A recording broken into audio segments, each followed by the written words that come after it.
Coucou tout le monde, coucou les amis des mamies élégance. Vous allez bien? Quant à moi, ça va par la grâce de Dieu. Comme d'hab, on est là sur notre chaîne, vous donner un peu des idées, des conseils. Parler entre nous, c'est très important. Donc ma chaîne na biso oyo eza oko ape to komba camarades mamo. On est devenus amis par deux chaînes. Donc Olandanga na pesio ba gros bisous. Continuez ka kolanda, continuez ko partager ma vidéo nanga et ko sunga mutu moko un jour makambo nga na lubaka makambo na sola na bino bande konanga. Ekosunga mutu moko, ekosunga ta yo atandeko na yo. Monde. Donc c'est très important. Donc on est là pour se parler. C'est pas que je connais plus que vous, mais on est là en famille, on se parle de tout et de rien. Peut-être moi aussi je peux faire l'erreur. Vous êtes là pour m'aider aussi dans vos commentaires. C'est très important. Nga pe mon bat oyo balobela nga ki non mami côté ana penza olobai mabe. Mami côté ana penza osala kibo e na linga bango koleka bato balobana nga osali bien, osali bien, osali bien. Bato ba kondana nga te. Nga bat moko ndeni côté ana penza fallait ça mo boy, fallait que na mo boy. C'est très important. C'est ça l'amitié, c'est ça l'amour. Amour ezaka teke mutu faloba no kama mama lamu mutu pe mo pe fat tsuka yo moi elo mo ate côté ana sedo. Bon, entre parenthèses, on a vraiment zaki na kaka et bandeli ya émission na biso, mais aujourd'hui je vais parler de sans affection. Sans affection. Bato yo bakola sans affection. Vous comprenez? Non, parler na bato bakola sans affection. Affection des parents, affection des amis, affection de tout. Si ko yé akoli sans affection, aboti bana. Akoli sabaron pekana sans affection wana.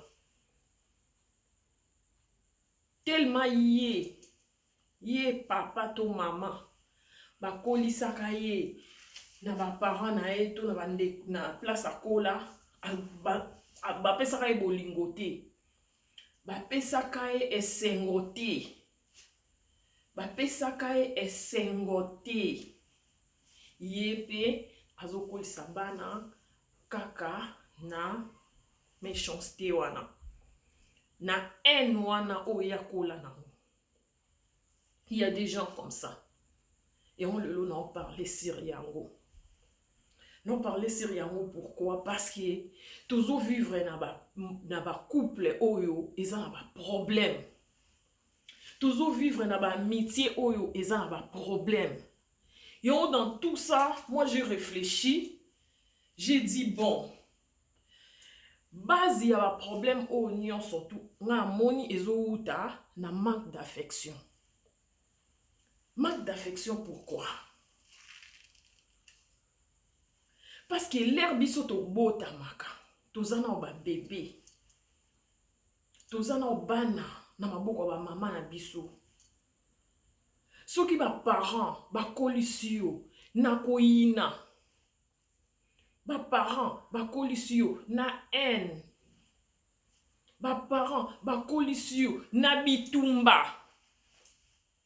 Ba parents ba kolisio na kofingana. Ba parents ba kolisio na bitumba na kobeta batu.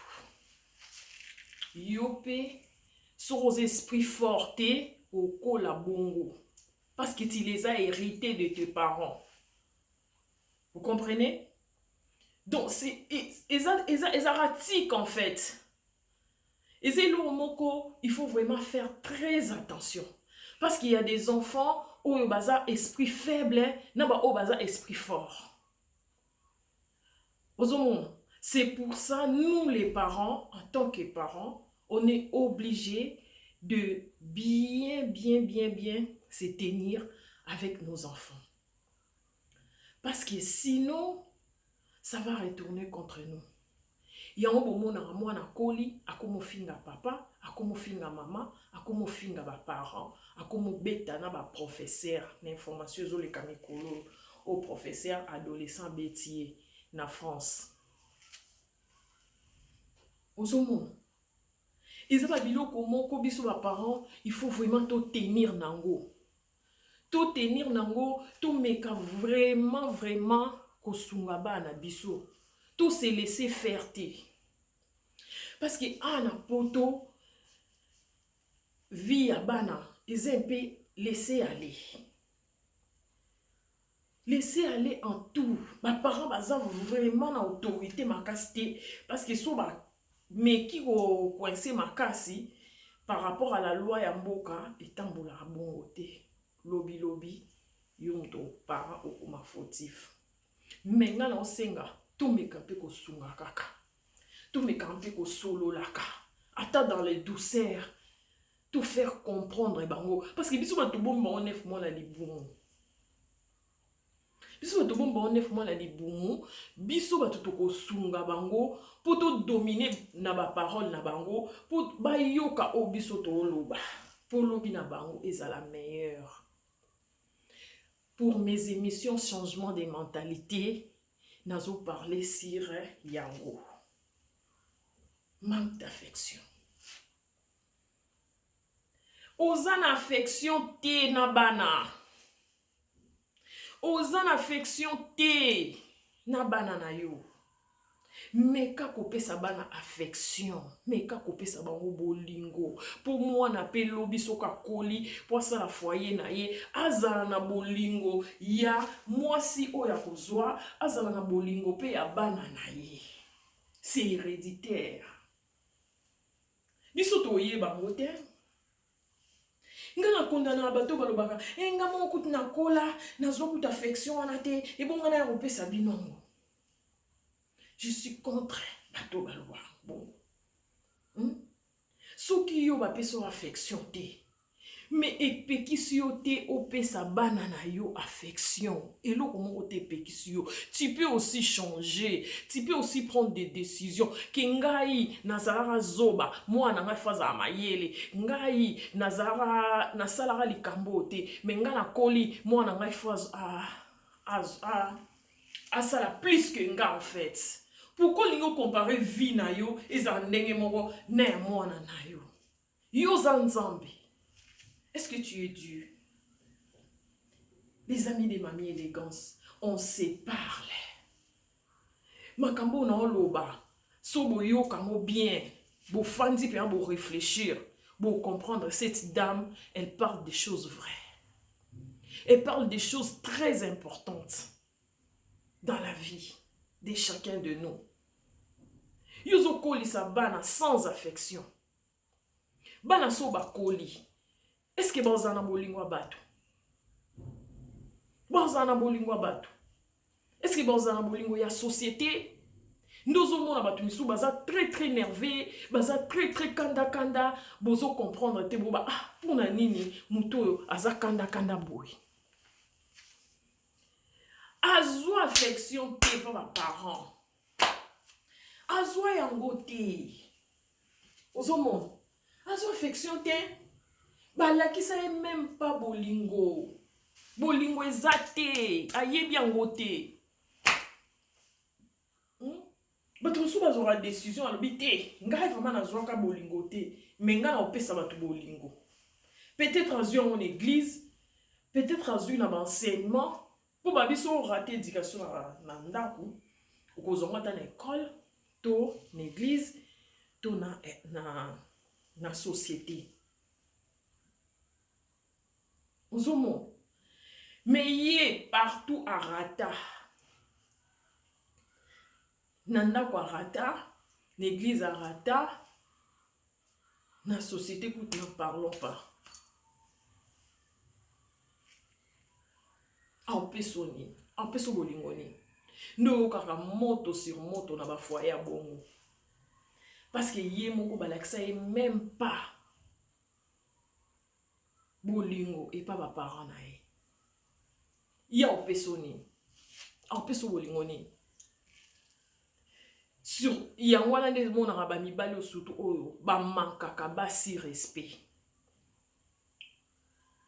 Parce que mon bali on a respecté à moi si nae et ça mon bali a respecté mon maman nae.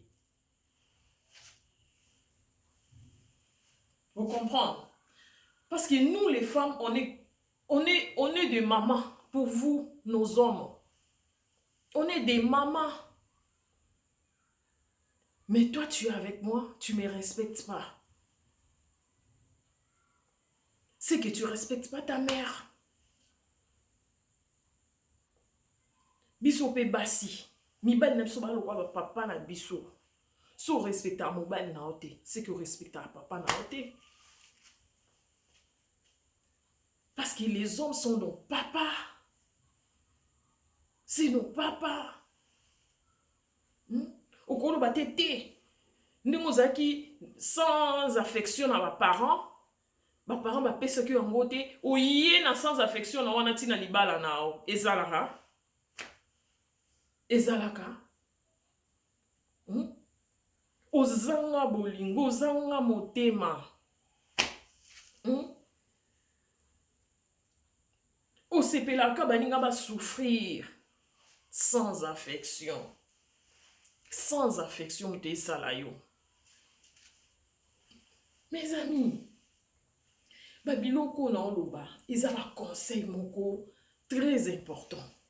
Batumsu bazokola na mokili oyo, bazwa bolingo te. Siko ye mutazwa na e bolingo te, akopesa yo nini?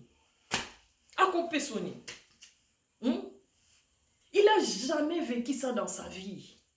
Mon fils, viens, maman n'a information, il dit, je t'aime ma maman, je t'aime ma fille. Est-ce que maman ne sait pas je t'aime? Papa ne sait pas je t'aime? Okolinga batu ndenge ni oyebisa batu je t'aime ndenge yo tozwa ngo te oyebi yango te.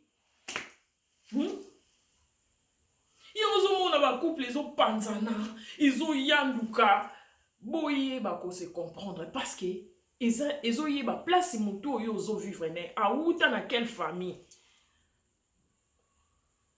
Est-ce que dans sa famille on l'a appris l'amour?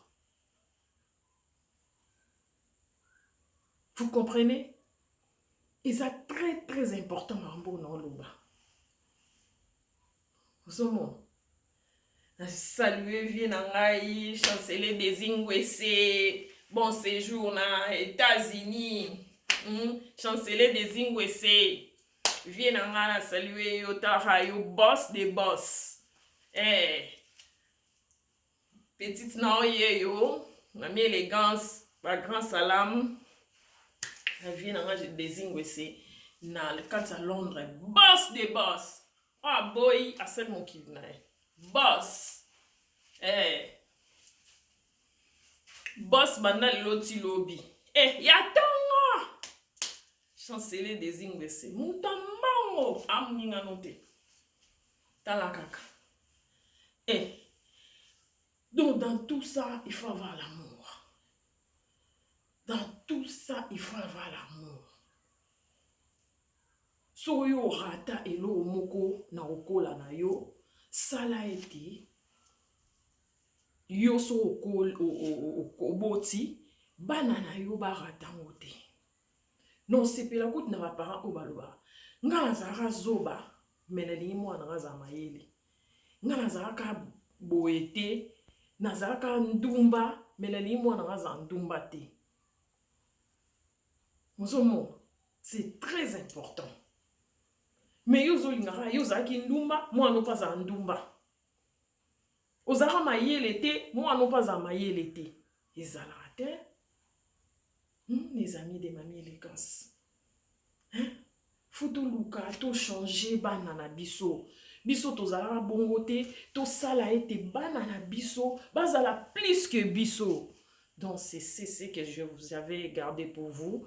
Napesi ba mi na nga nyonso tout ya Mami Élégance, ba gros bisous na bino, trop de love pour vous. Nzamba lola amona bino nde bo penser toujours ko s'abonner na chaîne na bino, bozo penser ko yoka ngai ko landra bémission na nga. Que Dieu des ciels vous bénisse. Nana oyo opesa bino te, mais ba merci o na opesa bino nzambe ka mtokansila bino. Moko na bino oyo s'abonner na page na nga Mami Élégance, na pesi ba gros bisous. En tout cas, nana hâte ya koleka direct na bino na YouTube et ça la ranga bien. Souci na nga wana. Bo s'abonner. Chaîne na bino yango yo, chaîne ya ba mama ba jeune bino mo na kaka. Donc play ya danser. Donc vous allez jamais déçu. Vous comprenez, vous allez jamais déçu. Donc, pene milang na bino yeyo.